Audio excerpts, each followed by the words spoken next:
शहर शहर तलवार चली, माओं की गोद उजड़ी, हजारों मासूम जान से गए। इसी जुल्म के दौर में मूसा अलैहिस्सलाम पैदा हुए।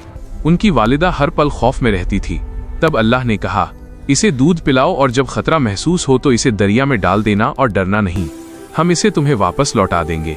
तफसीर के मुताबिक उस माँ ने खामोशी से मूसा अलैहिस्सलाम के लिए एक संदूक तैयार किया और उसे दरिया में रख दिया। दरिया बह रहा था और उस पानी पर एक छोटा सा संदूक।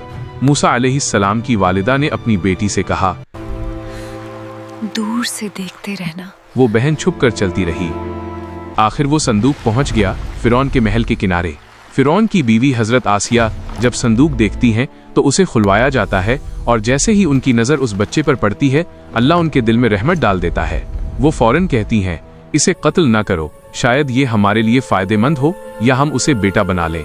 फिरौन ने बच्चे को देखा, उसी कौम का बच्चा जिसकी नस्ल को वो मिटा रहा था, लेकिन घमंड बोल उठा, ये बच्चा क्या बिगाड़ लेगा। और यहीं से फिरौन के जवाल का वक्त। शहर शहर तलवार चली, माओं की गोद उजड़ी, हजारों मासूम जान से गए।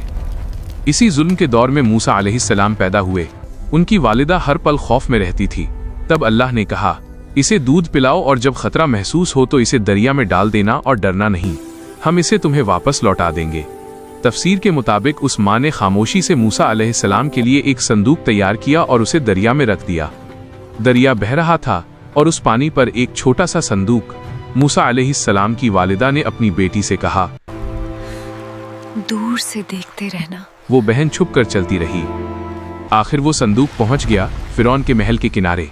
फिरौन की बीवी हजरत आसिया जब संदूक देखती हैं तो उसे खुलवाया जाता है और जैसे ही उनकी नजर उस बच्चे पर पड़ती है, अल्लाह उनके दिल में रहमत डाल देता है। वो फौरन कहती हैं, इसे कत्ल न करो, शायद ये हमारे लिए फायदेमंद हो या हम उसे बेटा बना लें। फिरौन ने बच्चे को देखा, उसी कौम का बच्चा जिसकी नस्ल को वो मिटा रहा था, लेकिन घमंड बोल उठा, ये बच्चा क्या बिगाड़ लेगा। और यहीं से फिरौन के जवाल का वक्त।